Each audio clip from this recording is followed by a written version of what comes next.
Boleh laki-laki menghajikan perempuan, boleh perempuan menghajikan laki-laki, alaihi fardun, wajib.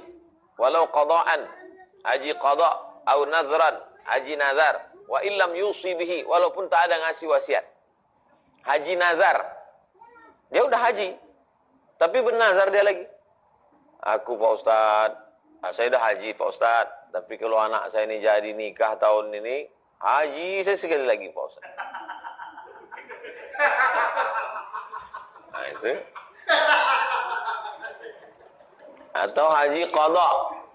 Haji qada itu sudah berangkat dari Indonesia, lewat Yalamlam, labbaik Allahumma labbaik, lewat bukit Yalamlam, lewat dari arah Yaman. Begitu turun di Jeddah, datang kata polisi, haji, roh, covid, corona.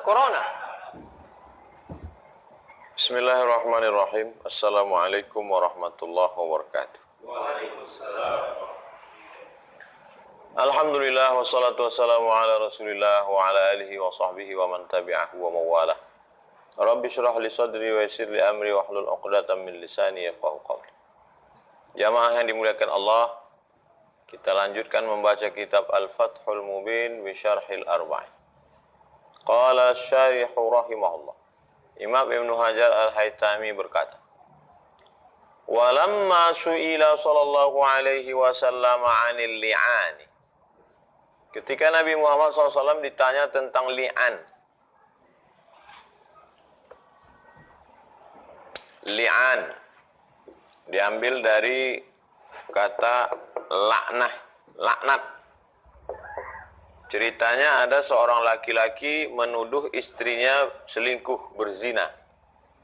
Si istri pula bertahan mengatakan bahwa dia tidak berzina. Deadlock. Suami mengatakan, kamu sudah berzina. Kata si istri, aku tidak berzina. Maka al-halif alal muttaham. Orang yang tertuduh itu solusinya bersumpah. Wallahi, tallahi, billahi, aku tidak berzina. Suami mestinya percaya. Tapi kalau suaminya tak percaya, maka keluarlah laknat. Kalau memang aku yang benar, maka kaulah dilaknat Tuhan. Tapi kalau engkau yang benar, akulah yang dilaknat Tuhan. Maka setelah itu fasahlah mereka. Fasah, putus hubungan. Maka perbuatan itu disebut dengan li'an. Walamma su'ila sallallahu alaihi li'an, ketika Nabi ditanya tentang li'an, karahal masailah, Nabi tidak suka pertanyaan itu. Wa'abaha, Nabi mengatakan itu aib, pantang, tak boleh. Hatta ubtuliyas sa'ilu anhu qabla wuqu'ihi bidzalika fi ahlihi. Karena dia menanyakan sesuatu yang belum terjadi, dikhawatirkan itu terjadi pada istrinya. Khawatir jadi doa. Intinya Nabi tak suka kalau pertanyaan itu sesuatu yang belum terjadi. Kalau mau nanya pertanyaan yang terkait dengan ibadah, yang kira-kira nambah iman, atau sudah terjadi, baru tanya. Walam yurakhis fis su'ali illa liwufudil arabi. Nabi memberikan dispensasi untuk tanya-tanya banyak itu ke utusan-utusan Arab Badui. Tahun 8 Nabi beserta sahabat menguasai kota Makkah. Tahun ke-9 disebut dengan Amul Wufud. Karena tahun 9 banyaklah orang-orang pinggiran jazirah mengirim utusan untuk masuk Islam, bertanya tentang Islam. Sebagiannya Arab Badui. Itu boleh nanya banyak-banyak. Silakan. Kenapa orang Arab Badui boleh nanya banyak? Lita'allu fihim, untuk melembutkan hati mereka. Bagaimana supaya hubungan lebih familiar, lebih akrab. Boleh, silakan mau nanya-nanya. Jadi, mempersilakan orang banyak nanya, itu juga salah satu untuk ta'liful qulub. Untuk mendekatkan hati. Jamaah, mungkin saya ceramah nggak panjang-panjang, 15 menit aja sebagai pengantar. Nanti kita lebih banyak dialog dan interaktif. Nah itu, kita lebih banyak mendengar dan merespon orang. Bi khilafil muqimina indahu. berbeda dengan orang yang tinggal di kota Madinah bersama Nabi. Lirusukhil imani fi qulubihim, iman mereka sudah rasikh. Rasikh itu bukit yang terhunjam ke dalam tanah. Begitulah iman mereka, sudah kuat. Warasikhuna fil ilmi, sudah kuat dalam hati. Wa sahha 'anin Nawas ibni Sam'an, ada hadis sahih dari Nawas bin Sam'an. Aqamtu ma'a Rasulillah SAW bil Madinata. Saya tinggal bersama Nabi di kota Madinah sanatan, setahun. Ma yamna'uni minal mas'alati hilal hijrah. Tidak ada yang mencegah saya untuk nanya-nanya kecuali hijrah. Kana ahaduna idza hajara. Kalau ada salah seorang dari kami yang hijrah, lam yas'alin Nabi SAW. Dia tidak bertanya kepada Nabi SAW. Wa an Anas, dari Anas. Nuhina an nas'ala Rasulullah SAW min an syai'. Kami dilarang untuk banyak tanya ke Nabi tentang sesuatu. Wa kana yu'jibuna ayyaji ar-rajulu min ahli al-badiyatil aqili fayas'aluhu wa nahnu nasma'. Kami lebih suka kalau ada orang Arab Badui dari pinggiran kota yang datang ke Nabi bertanya, dia nanya, kami dengar aja.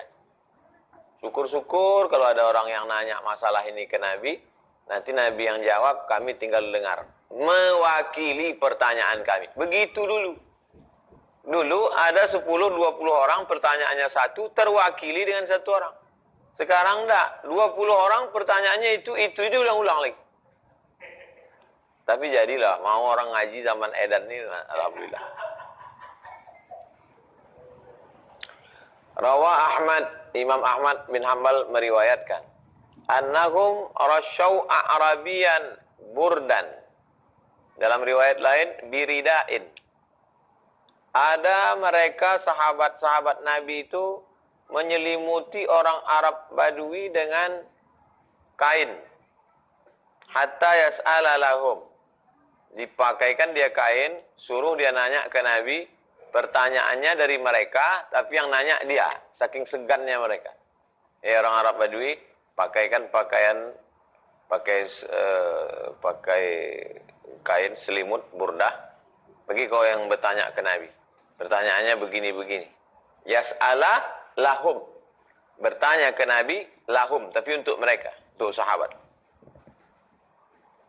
Naam. Ya, rubama sa'alu amma lam yaqa. Pernah juga terjadi mereka bertanya tentang sesuatu yang belum terjadi. Seperti inna laqul adu wa ghadan. Kita besok ketemu dengan musuh. Kita besok akan ketemu dengan musuh. Walaysa ma'ana muda. Afanadhbahu bil qasab. Kami tidak ada senjata tajam.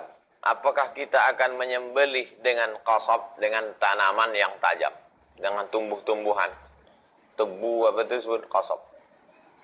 Belum terjadi, tapi andai terjadi besok. Tapi tetap terkait dengan masalah halal haram, boleh tak boleh. Terkait dia dengan masalah apa tindakan besok. Jadi bukan pertanyaannya itu ngawur, pertanyaan yang enggak. Tapi tetap terkait dengan ada satu kepentingan. Wa sa'ala Hudzaifatu 'anil fitan wa ma yaf'alu fiha. Hudzaifah juga pernah bertanya, andai terjadi nanti fitnah, kira-kira apa yang akan kami lakukan? Nah, itu boleh, padahal fitnah belum terjadi. Tapi dia bertanya sikapnya nanti kalau terjadi gimana? Boleh. Wa asara taraktukum ala wadhartukum. Zartukum, aku biarkan kamu. Taraktukum, aku tinggalkan kamu. Kenapa yang dipakai zartukum? Madhi, fi'il madhi. Zaruni, biarkan aku. Li'anna al-araba, karena orang Arab, lam tasta'milhu illa fi syair. Karena orang Arab menggunakan ini hanya pada syair saja. I'ghtina'an anhu bitaraka. Dalam syair saja mereka menggunakan kata ini. Jadi perlu juga kita pelajari satu kata, artinya sama, tapi dalam penggunaan sehari-hari ada yang dipakai untuk syair, ada yang dipakai untuk sehari-hari. Contoh, engkau dengan dikau. Itu sesama kita di Riau yang sama-sama bahasa Melayu pun lain daerah lain. Di Pekanbaru tak ada orang nyebut dikau, kau atau kau. Tapi kalau di daerah yang lebih kental Melayunya, dikau. Di tempat kita dikau itu dipakai guna selalu untuk yang lebih puitis, untuk novel. Sehingga kalau kita di tempat lain dikau, kau ini macam sinetron aja. Taraka yatruku zartu zaruni, taraktukum utrukuni. Digunakan zaruni, zartukum. Karena Arab tidak menggunakannya melainkan pada syair. Demikian juga tentang kaza wada'a, yada'u. Tinggalkan. Ma yaribuka ila ma la yaribuka. Tinggalkanlah sesuatu yang meragukanmu kepada sesuatu yang tak meragukan. Tinggalkan juga. Utruk, zar, wa ma'ana, habis, selesai. Sekarang kalimat baru. Wa ma'ana faradallahu alaikumul hajja. Allah memfardukan, mewajibkan haji bagi kamu. Aujabahu, mewajibkan. Wa min sama ajma'u ala wujubihi. Sepakat ulama bahwa haji itu wajib. Wa annahu marratan fil umri. Sekali seumur hidup. Bi asli syar'i. Menurut dasar syariat Islam. Wal asahhu annahu ala tarahi. Menurut pendapat al-asah bahwa pelaksanaan haji itu ditunda, diundurkan. Maksud tarahi diwajibkan tahun ke-6 tapi baru dilaksanakan tahun ke-10. Kalau menurut hitungan sebetulnya tahun ke-11. Tahun ke-10. Karena Nabi meninggal tahun ke-11 bulan ketiga, Muharram, Safar, Rabiul Awal. Jadi haji baru dilaksanakan Zulhijjah tahun ke-10. Li'annal amra la yaqtadil faur. Karena perintahnya tidak segera. Beda dengan sholat. Sholat segera. Kalau haji, tarahi. Alal asah. Wala annahu SAW akharahu. Nabi menunda pelaksanaannya. An sanati ijabihi, dari tahun diwajibkannya. Tidak langsung dilaksanakan tahun itu. Tapi untuk kita di Indonesia, kalau sudah mampu, jangan tunda. Justru belum mampu, udah setoran awal ONH. Apalagi sekarang ONH ada yang 20 tahun, ada yang 30 tahun. Jadi yang mumpung sekarang masih kelas 3 SMA, 18 tahun, setor. Jadi kalau 18 tahun setor, 30 tahun, maka berangkatnya umur 48. Udah sakit-sakit pinggang juga itu dah. Wa min sama qala al-qailuna bi fawriyatihi. Oleh sebab itu ada orang yang pendapat mengatakan faur, segera. Wa yajuzu ta'khiruhu sanah wa sanatain. Tapi boleh ditunda setahun atau 2 tahun sejak mampu. Saya tahun ini mampu Pak Ustadz, gimana nih berangkat? Jangan berangkat dulu. Tunda setahun 2 tahun. Dulu setor tahun itu, berangkat tahun itu juga. Sekarang ONH plus pun nunggu 3 tahun. Wa syartu wujubihi, syarat wajib haji at-taklif, mampu. Taklif, dibebani hukum. Muslim, baligh, berakal. Muslim, wajib. Baligh, wajib. Berakal. Baligh, berakal, tak muslim, tak wajib. Muslim, tak baligh, tak wajib. Muslim, baligh, tak berakal, tak wajib. Wal istita'ah, mampu. Mampu finansial, ada duit. Badan sakit-sakit, tak bisa. Mampu badan, duit tak ada, tak juga bisa. Mampu badan, mampu duit, takut naik pesawat. Naik MX lah.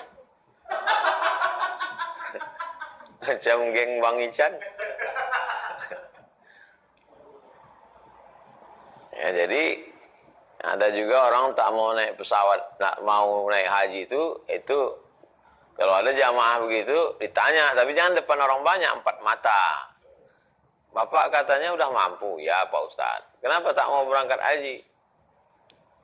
Malu saya Pak Ustadz. Ya kenapa? Doa putaran 7 itu belum hafal Pak Ustadz. Ah, itu bukan rukun Pak. Putaran 1, putaran 2, putaran 3 itu tidak rukun. Kenapa takut? Oh, jadi kalau tak hafal boleh, berangkat aja. Labbaik Allahumma hajjah. Ah, kok tahu gitu? 5 tahun lalu saya berangkat. Kenapa Bapak tak tanya? Malulah Pak Ustaz. Kenapa tak berangkat haji? Kalau balik Pak Ustaz, di kampung kami, kalau udah haji itu biasanya baca doa kenduri. Awak tak hafal doa selamat. Jadi banyak orang di kampung itu yang duit banyak, tak mau berangkat haji, alasannya tak logis.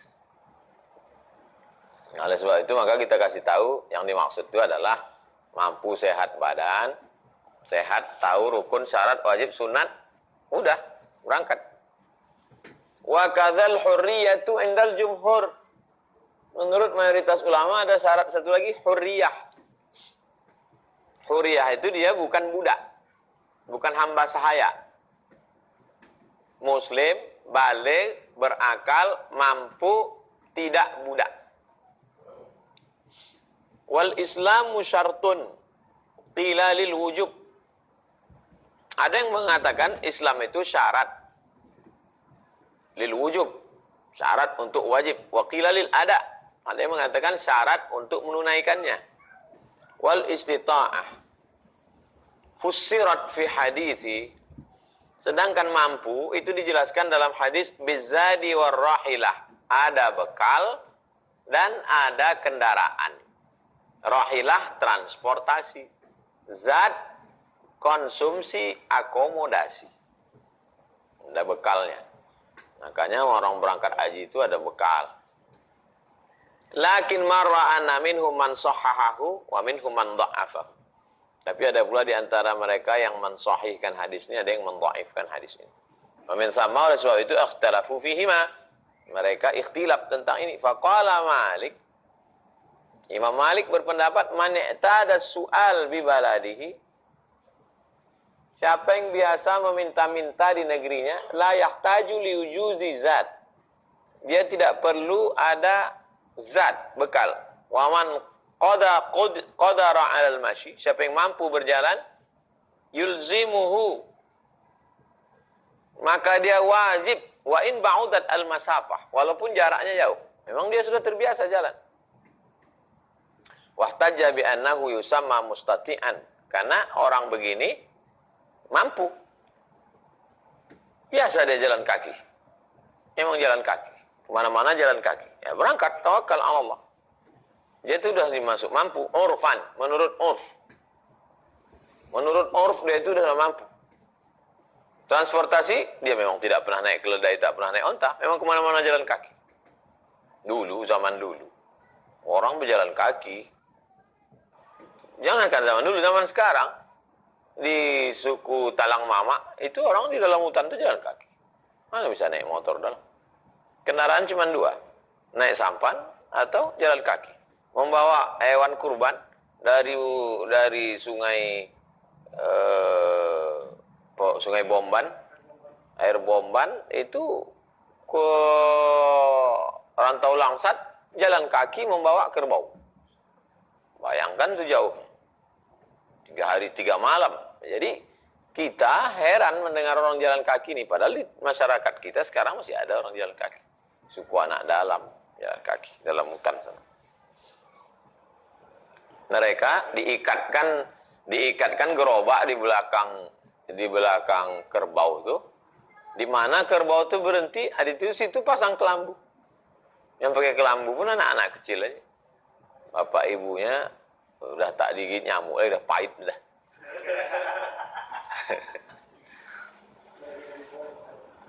Nah, jadi cerita jalan. Jadi kalau ada orang yang biasa jalan kaki, nah itu sudah dianggap mampu menurut urf.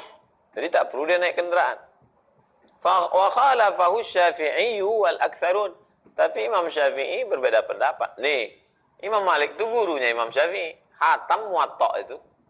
Imam Syafi'i belajar pada Imam Malik langsung. Makanya ada satu riwayat Muwatta, riwayat Imam Syafi'i. Muwatta yang sekarang dicetak di perpustakaan itu Muwatta riwayat Imam Yahya ibnu Yahya al-Laisi dari Andalusia, Spanyol. Dari Spanyol dia datang, pergi ke kota Madinah hanya untuk mendengarkan Muwatta. Makanya buku itu yang dicetak karena Muwatta edisi terakhir riwayat Laisi. Tapi ada riwayat Muwatta riwayat Muhammad bin Hasan Asy-Syaibani 14 riwayat Muwatta. Ada riwayat Imam Syafi'i. Nah, jadi ulama ini merevisi kitabnya itu. Datang murid satu, ini Muwatta versi ini Muwatta versi ini Muwatta versi. Imam Syafi'i berbeda pendapat. Wal aktsarun, ulama lain faqalu la yajibul masyi 'alal ba'id. Tidak wajib jalan kaki kalau jaraknya jauh. Wa huwa indana. Menurut pendapat kami. Man bainahu wa baina Makkata marhalatani wa in qudira wa in qadara. Kalau jarak dia dengan Makkah 2 marhalah, walaupun dia mampu. Jarak qasar salat 89 km. Sanggup jalan kaki, tapi kalau jaraknya lebih daripada itu, tak wajib. Apalagi kita dari Indonesia jalan kaki. Makanya orang Indonesia naik kapal laut berhari-hari. 3 bulan naik kapal laut. Makanya orang Indonesia dulu pergi haji itu diazankan. Karena banyak tak balik. Sama macam meninggal, orang meninggal. Banyak yang pergi lajang balik berbini. Bini di kapal. Pergi haji itu bawa ayam, bawa beras, bawa itik. Berangkat ke Makkah. 3 bulan berangkat, sebulan di Makkah, 3 bulan pulak balik. 6 bulan baru pulang. Makanya haji zaman dulu tuh. Dan banyak yang setelah berangkat ke sana, tak balik, belajar dulu sana sekian tahun. Habis itu baru pulang. Jadi haji dulu itu memang betul-betul untuk menuntut ilmu. Haji menunggu tua karena meninggal nanti jenazahnya mau dimakamkan di sana. Begitu orang dulu. Orang sekarang enggak. Haji untuk status saja.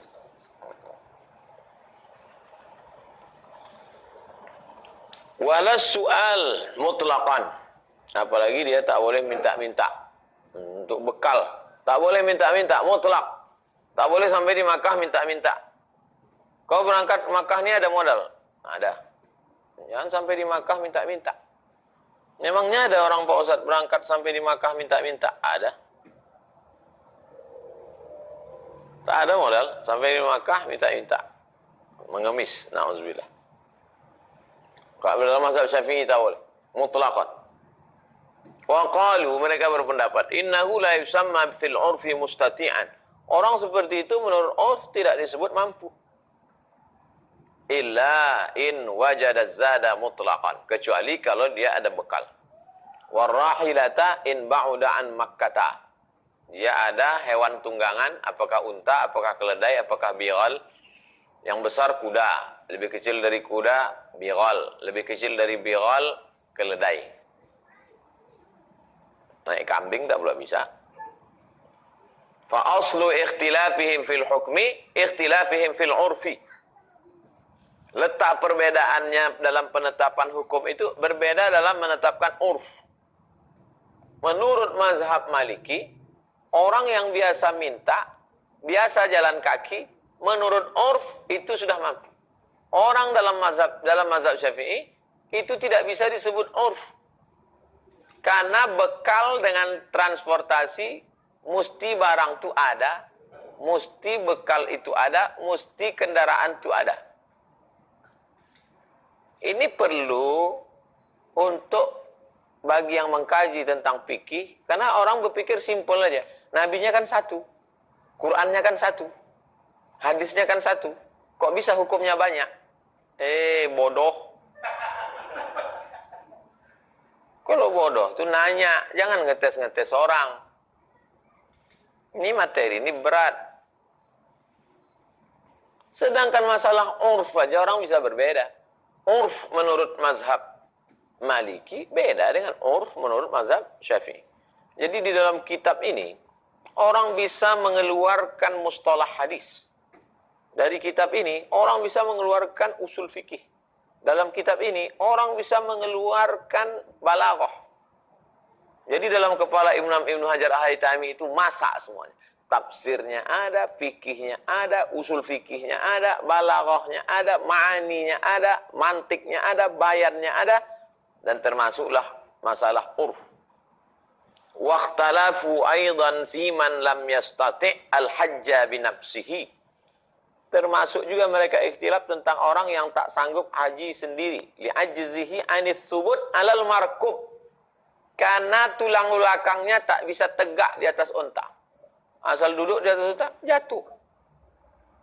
Duduk di atas binatang ini kan tulang belakang mesti tegak. Kalau lemah, jatuh. Tak bisa menjaga keseimbangan. Yang ingin merasakan bisa tegak di atas binatang, besok pergi ke depan mall SK. Naik kuda. Nah, coba tegak. Kalau jatuh, itu maksud tak sanggup.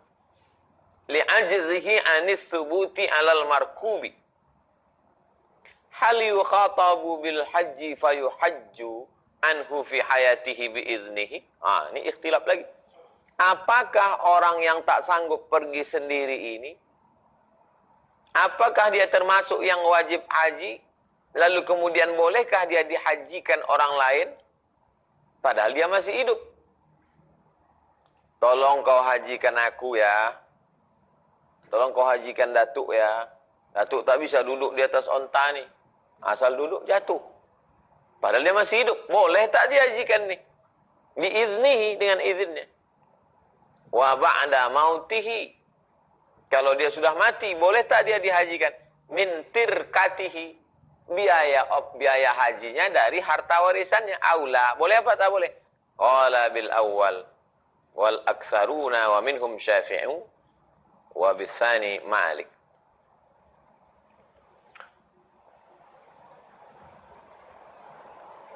Mereka berbeda pendapat tentang siapa yang tak sanggup haji. Karena tak sanggup, hal yukhatabu bil haji fa yuhajju anhu fi hayatihi bi iznihi wa ba'da mautihi min tirkatihi aw la.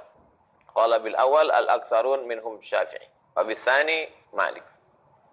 Maka menurut pendapat yang pertama itu adalah mazhab Syafi'i.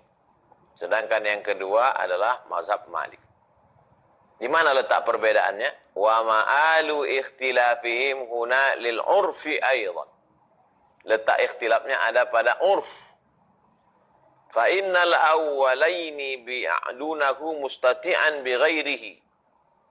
Kenapa pendapat yang pertama mengatakan dia boleh diwakilkan orang lain padahal dia masih hidup? Karena menurut urf dia dianggap mampu walaupun dilaksanakan orang lain. Wa yaqulun, mereka berkata, al-istita'atu bil ghair kahia bin nafsi. Orang lain yang melaksanakannya kahia, sama seolah-olah dia melaksanakan. Wa Malik, dalam mazhab Malik, ghairu mustati', tak bisa. Mazhab Malik tak bisa. Mesti orangnya, tak bisa main wakil-wakil, tak bisa. Li'anna al-istita'ata, karena yang dimaksud mampu, haitsu utliqat innama tansarifu lil istita'ati bin nafsi. Karena yang dimaksud mampu di situ mampu diri sendiri, bukan mampu karena orang. Jadi ternyata urf itu pun tidak satu pemahamannya. Beda memahami urf, beda hukum. Urf menurut Syafi'i, orang lain melakukan bisa. Urf menurut Malik mesti diri sendiri. Wa hadithul khas'amiyah wa qawluha ya Rasulullah. Hadis khas'amiyah, ucapan dia, ya Rasulullah, inna faridatallahi ala ibadihi. Sesungguhnya Allah mewajibkan haji kepada hambanya.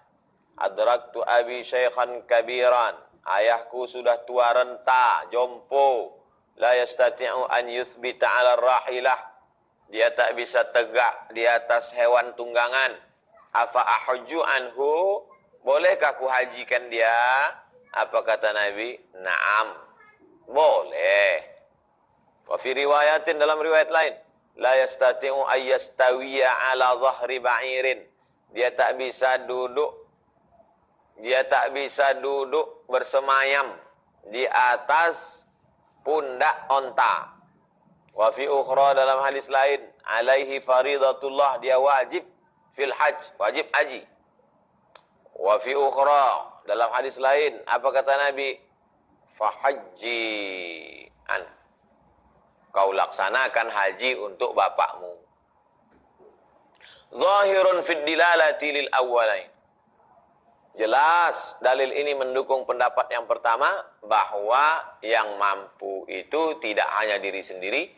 Walaupun bapaknya tak mampu, anaknya mampu, maka anaknya bisa menghajikan bapaknya.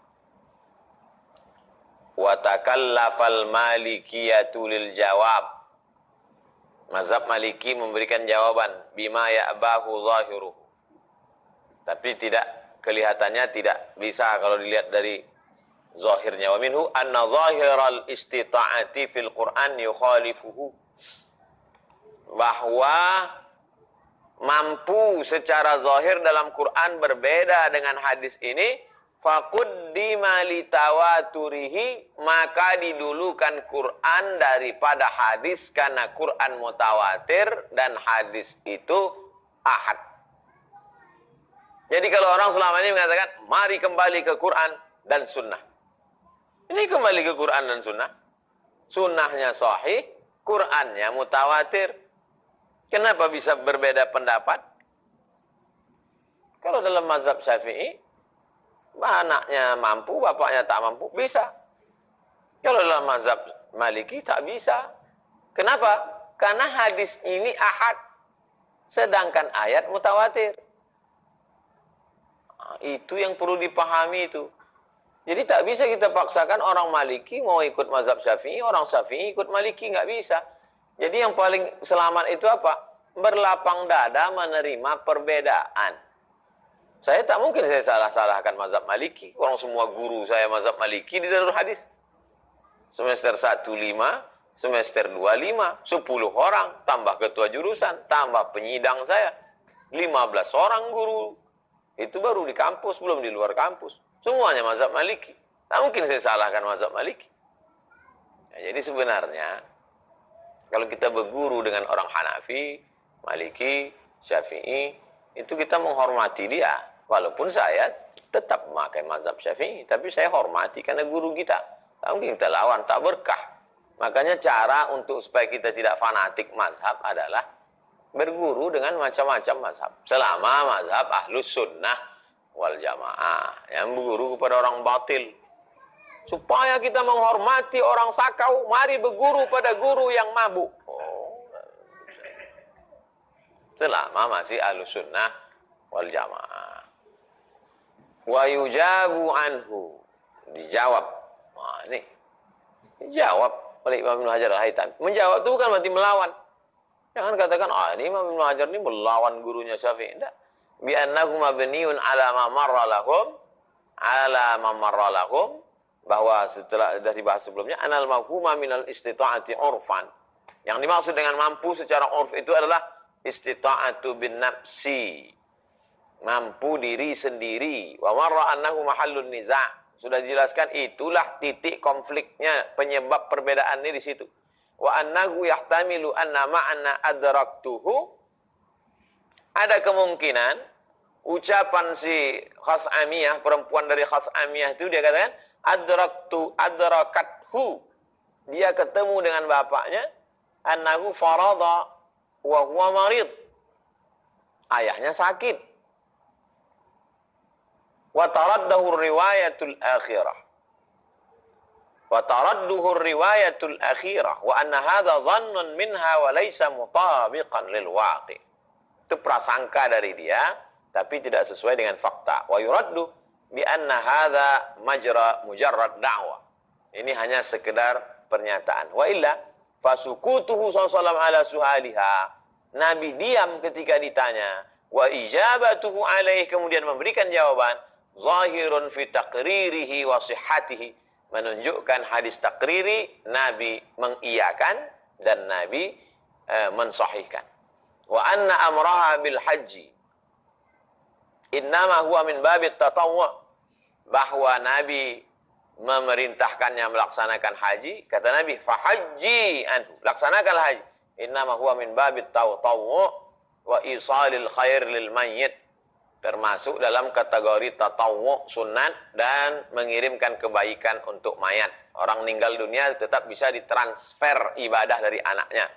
Bidalili qawlihi lil ukhra, berdasarkan dalil sabda Nabi kepada orang lain, lama qalat inna ummi nazarat, mak saya bernazar, anta hujjah, mau pergi haji, falam tahuj, tapi dia tak bisa haji. Afa ahujja anha, apakah ku hajikan emakku itu? Kata Nabi, haji anhu. Haji anhu. Laksanakanlah haji untuknya, anha. Ara'aiti law kana ala ummiki dainun akunti qadaitahu anha. Kalau emak kau punya utang, kau bayarkan tak utangnya? Ya, bayarlah utangnya. Nabi tak hanya menjawab, tapi mengajarkan orang cara menjawab. Nah, ini psikologis guru. Jadi tidak kita giring dia, suruh dia jawab sendiri. Pak Ustadz, dulu mak saya mau haji tapi meninggal. Saya hajikan enggak ya? Kalau mak kau punya utang, kau bayarkan tak? Saya bayarkan. Samalah. Fadainullahi ahaqqu an yuqda. Utang pada Allah lebih layak lagi diutamakan. Wa yuraddu bi anna al-asla fil amri al-wujub. Hukum asal dalam perintah adalah wajib. Wa huwa indana wajibun ala warisin. Wajib bagi ahli waris. Khallafa mayyituhu tirkatan. Orang meninggalkan ada harta warisan. Waqad mata, dia mati, wa alaihi hujjatu islamin.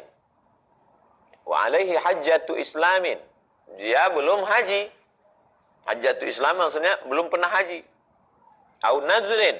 Kalau belum pernah haji berarti haji yang pertama itu haji wajib. Au nazrin atau nazar. Nazar juga haji wajib. Fal amru ala qawaidina baqin. Maka kaedah menurut mazhab Syafi'i, qaidina mazhab kami mazhab Syafi'i baqin, kekal ala haqiqatihi fil hadisaini. Dalam dua hadis. Wa ala qawaidihim mukharrajun anha. Sedangkan menurut kaedah mazhab mereka, maksudnya mazhab Maliki, keluar dari itu. Wa ikhrajuhu anha yahtaju li dalilin yukhrijuhu anha. Mengeluarkannya dari kaedah itu perlu dalil lain. Wa mujarradu da'wa annahu min dzalikal bab laisa dalilan. Kalau hanya sekedar pernyataan tak bisa jadi dalil. Wa da'wa istitasihi biha, adapun pernyataan mengatakan ini khusus untuk perempuan khas amiyah itu, au annahu muttaribun ghairu maqbulah, atau ada orang mengatakan bahwa hadis ini muttarib itu goncang, diterima tidak, ditolak tidak, ghairu maqbulah, pernyataan ini tak bisa diterima. Idzul khususiyah la tusbitu illa bidalil, karena kekhususan hanya bisa diterima kalau ada dalil. Kalau tak ada dalil, siapa bisa mengkhususkan yang umum? Walittirabu ala nahwi ma fi hadzal hadis ghairu muassir. Adapun muttarib ittirab, maka seperti ini tidak berefek, tak berpengaruh. Wa fil hadisi raddun ala man mana'a hajjal mar'ati 'anil rajul. Hadis ini juga membantah orang yang mengatakan perempuan tak boleh menghajikan laki-laki, laki-laki tak boleh menghajikan perempuan. Ustaz, ada yang mengatakan kalau anak perempuan tak bisa menghajikan bapaknya, kalau anak laki-laki tak bisa menghajikan emaknya. Ini dalilnya, bisa. Wal hajju 'anil ghairi mutlaqan. Menghajikan orang lain itu mutlak. Mutlak, bebas, tak ada ikatan. Laki-laki bisa menghajikan perempuan, perempuan bisa menghajikan laki-laki. Bencong yang tak ada. Wa hukiya an Malikin. Diriwayatkan dari Imam Malik bin Anas, meninggal 179. Walladhi alaihi syafi'iyu. Menurut pendapat mazhab Syafi'i, wa jumhurul fuqaha'i, mayoritas ahli fikih, jawazuhu amman alaihi fardun. Boleh laki-laki menghajikan perempuan, boleh perempuan menghajikan laki-laki, alaihi fardun, wajib. Walau qada'an, haji qada' au nazran, haji nazar, wa illam yusi bihi, walaupun tak ada ngasih wasiat. Haji nazar, dia udah haji, tapi bernazar dia lagi. Aku Pak Ustadz, saya udah haji Pak Ustadz, tapi kalau anak saya ini jadi nikah tahun ini, haji saya sekali lagi Pak Ustadz. Nah itu. atau haji qadha. Haji qadha itu sudah berangkat dari Indonesia, lewat Yalamlam, labbaik Allahumma labbaik, lewat bukit Yalamlam, lewat dari arah Yaman. Begitu turun di Jeddah, datang kata polisi, haji, roh, COVID, corona. Nah, itu hajinya mesti diqadha, mesti diganti.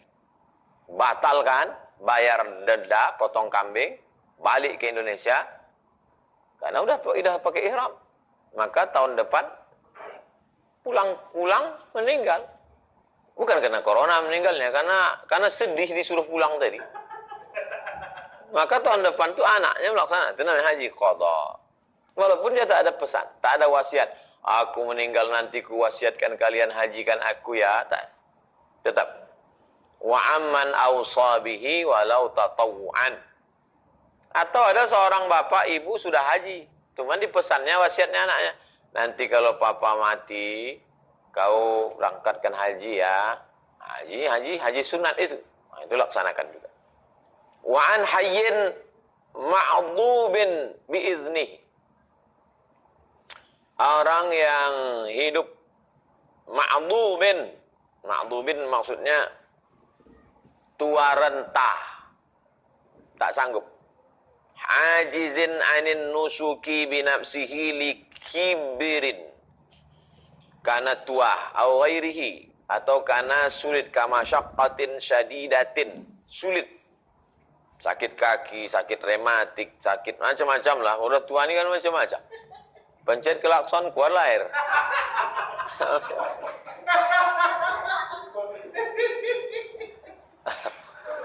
Orang tua. Makanya di Singapura mobil lewat dari 5 tahun tak boleh lagi. Karena mogok terganggu orang di jalan. Sebetulnya kita waktu muda ini enak cakap gitu ke tua. Tapi coba bayangkan orang tua yang mendengar cakap kita ini, tak sakit hati dia. Celakanya Ustaz ni gitu. LC gitu, Ustaz celako gitu. Wa yadullu lahu khabar, sama seperti dalam riwayat, innallaha ta'ala yudkhilu bil hajjatil wahidatil jannata salasatan. Satu haji dimasukkan Allah ke dalam surga 3 orang. Wal mayyit, satu haji itu bisa masuk surga 3 orang. Wal mayyit, orang mati yang dihajikan. Wal hajju, orang hidup yang melaksanakan haji. Wal munaffiz lidzalik, orang yang melaksanakan wasiat. Assalamualaikum dek. Waalaikumsalam. Adik mahasiswa Al-Azhar di Kairo. Ya. Bisa hajikan mak saya? Bisa. Saya mau menunaikan wasiat nih. Maknya masuk surga karena dihajikan. Adik mahasiswa Kairo tadi masuk surga karena menghajikan. Anak yang menunaikan wasiat masuk surga. Wala yadurru anna fi isnadihi Aba Ma'syar. Di dalam sanadnya ada nama rawi namanya Abu Ma'syar. Lalu kata orang, ini hadis tak bisa diterima nih karena Abu Ma'syar ini statusnya la yadurru, ora apa-apa. Li'annahu yuhtajju bihi. Karena Abu Ma'syar ini yuhtajju, dijadikan hujjah riwayatnya. Li'annahu ma'a tad'ifil aktsarin lahu yuktab hadithu. Walaupun banyak mengatakan dia dhaif, tapi hadis dia tetap ditulis. Artinya apa? Jadi hujjah. Wa khabar, ada lagi hadis, annahu sallallahu sami'a rajulan. Nabi pernah mendengar ada orang mengucapkan, labbaik Allahumma syubrumah, labbaik an syubrumah. Aku hajikan Syubrumah. Syubrumah itu nama orang. Man Syubrumah? Syubrumah itu siapa? Kata Nabi. Akhun li, sedulurku, my brother. Kata Nabi, hajjajta an nafsika? Sudah kau hajikan dirimu? La, belum. Kata Nabi, haji an nafsik. Hajikan dulu dirimu. Summa an Syubrumah. Setelah itu baru kau hajikan Syubrumah.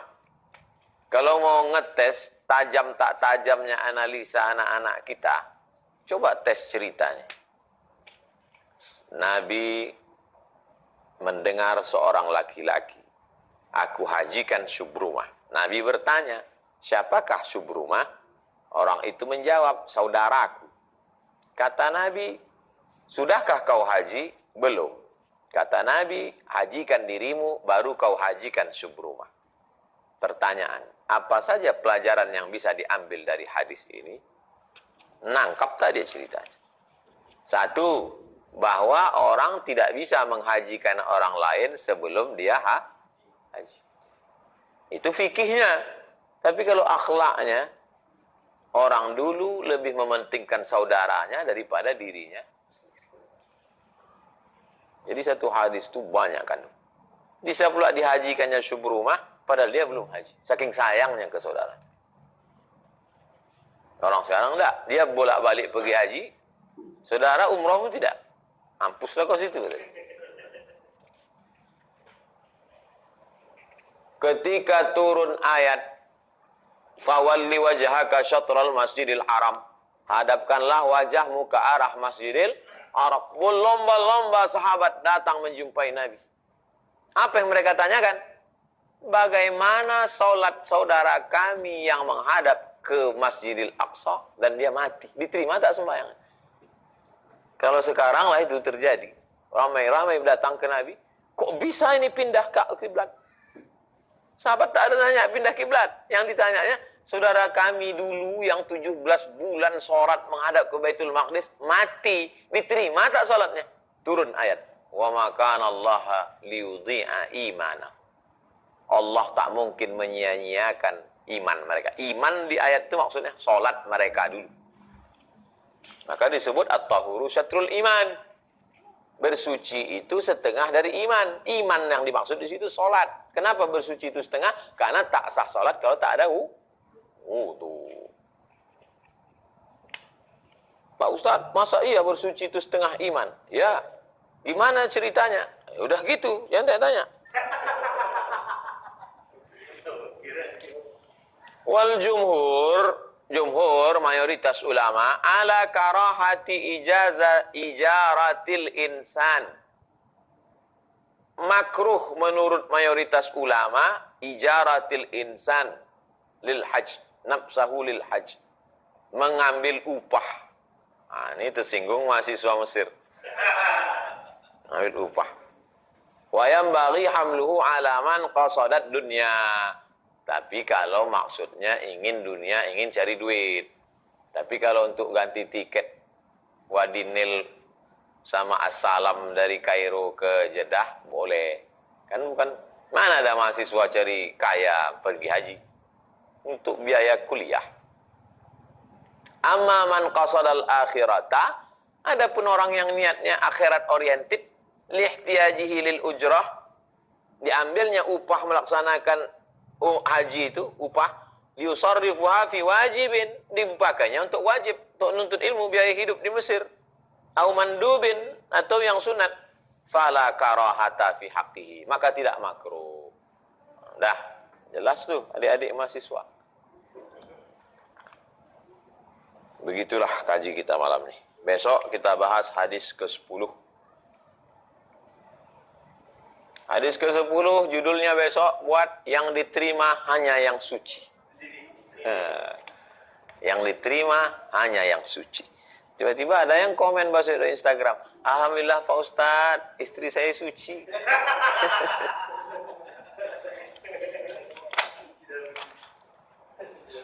Besok judulnya yang diterima hanya yang suci. Yang tak suci berarti tereliminasi. Baik jamaah, kita pertanyaan pertama dari Berli, Pak Berli. Assalamualaikum Ustaz. Waalaikumsalam warahmatullahi wabarakatuh. Kalau kita ingin berkurban, apakah harus menyaksikan hewan kurban kita saat disembelih? Ketika Sayyidina Muhammad SAW menyembelih, Sayyidah Aisyah menyaksikan. Ketika Sayyidina Ali menyembelih, Sayyidatuna Fatimah, Sayyidina Hasan, Sayyidina Husain menyaksikan. Itu menunjukkan dianjurkan membawa orang.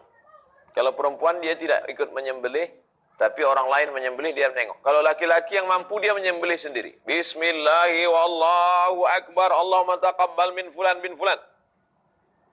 Yang perempuan ikut menyaksikan. Hikmahnya apa? Menengok mati. Hikmahnya apa? Sya'airillah, syiar.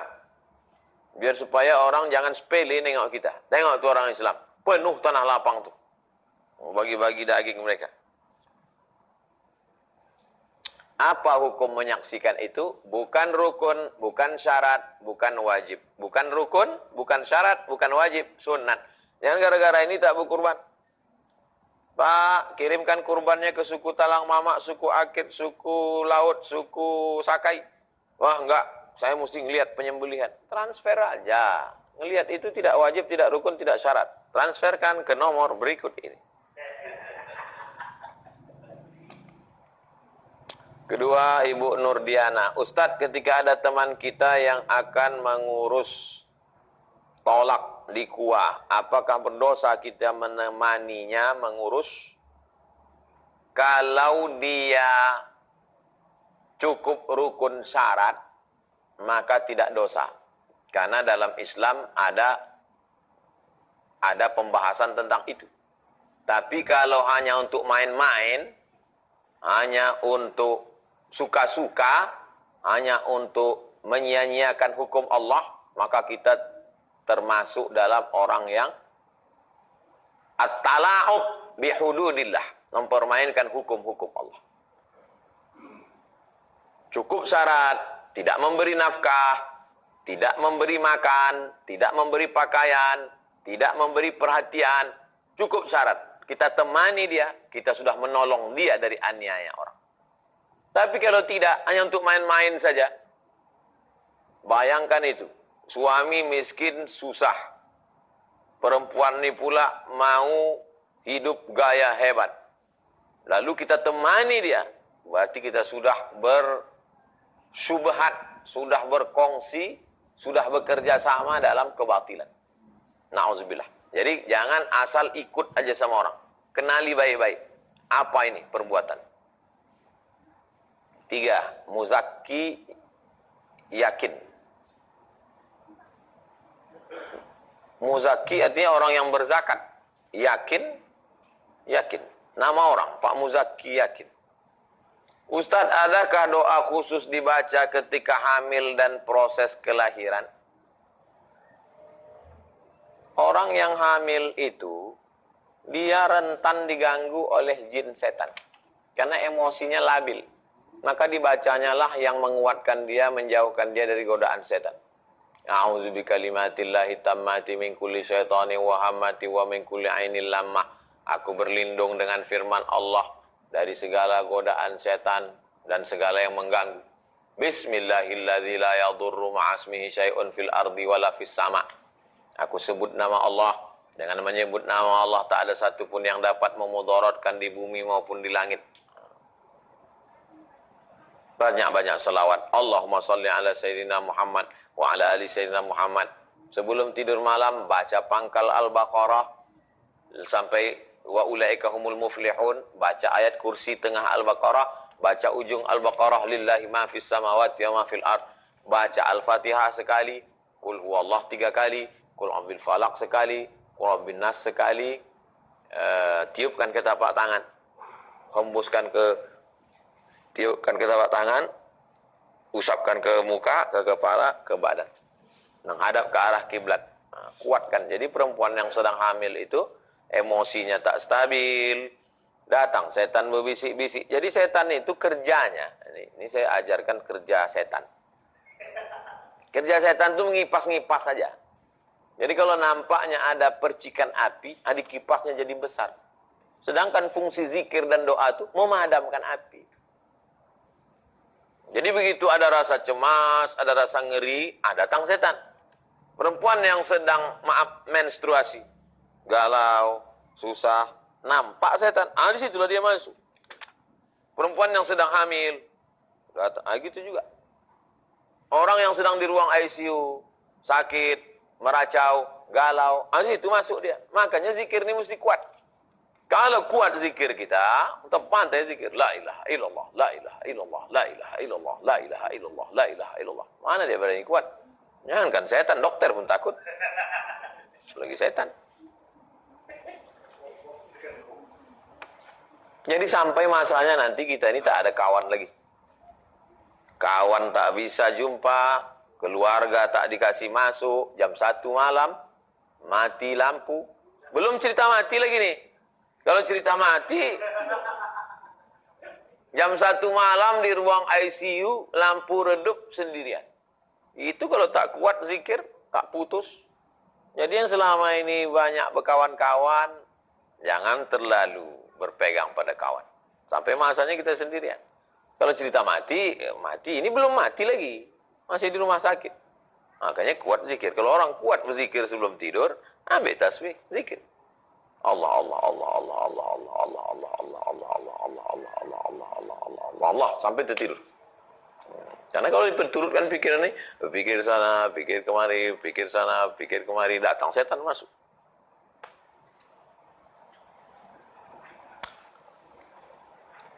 Kalau ada orang menganggap, masih muda usah zikir dulu, nantilah agak tua, tak bisa. Man syab'a ala syai'in syab'a alaih. Siapa yang membiasakan dari muda, itu yang terbawa sampai tua nanti. Jadi tak bisa kita ini ujuk-ujuk, nanti kalau udah tua ini terbiasa sendiri berzikir. Mana? Tengok orang, makin tua makin rajin duduk di warung kopi. Matinya pun tersedak minum kopi. Pak Ilham, Ustadz, tentang hadis perbedaan pendapat pada umatku adalah rahmat, bagaimana penjelasannya? Ikhtilafu ummati rahmatun. Perbedaan umatku ini rahmat. Kata Imam Jalaluddin Abdurrahman As-Suyuti, meninggal tahun 911 Hijriah, ini hadis pernah ada sanadnya, tapi hilang. Ikhtilafu ummati rahmatun itu. Kata dia dulu ada sanadnya, tapi hilang. Ya, kalau hilang berarti bukan hadis. Makanya kalau ada yang mengatakan la aslalahu, tak ada asalnya. Maksud la aslalahu, la sanadalahu. Tak ada sanadnya. Kalau tak ada sanad, bukan hadis. Tapi maknanya bagus. Jangan mentang-mentang dia bukan hadis, nggak bagus. Bagus. Ikhtilafu ummati rahmatun. Perbedaan pendapat di kalangan umatku itu rahmat. Mana pula Pak Ustaz? Di masjid kami bertinju orang. Ini banyak dipermasalahkan orang. Ikhtilafu ummati rahmatun. Mana pula ikhtilaf umat itu jadi rahmat. Buktinya di tempat kami hampir pecah jendela masjid itu bertinju orang. Salat Idul Fitri baru sah kalau 41 orang. Mazhab Syafi'i. 40 orang. Mazhab Syafi'i. Dan kita bertahun-tahun berpegang ke mazhab ini. Abdul Somad bertahun-tahun memegang pendapat ini, sudah umur 43 tahun memegang ini. Tiba-tiba datang COVID-19.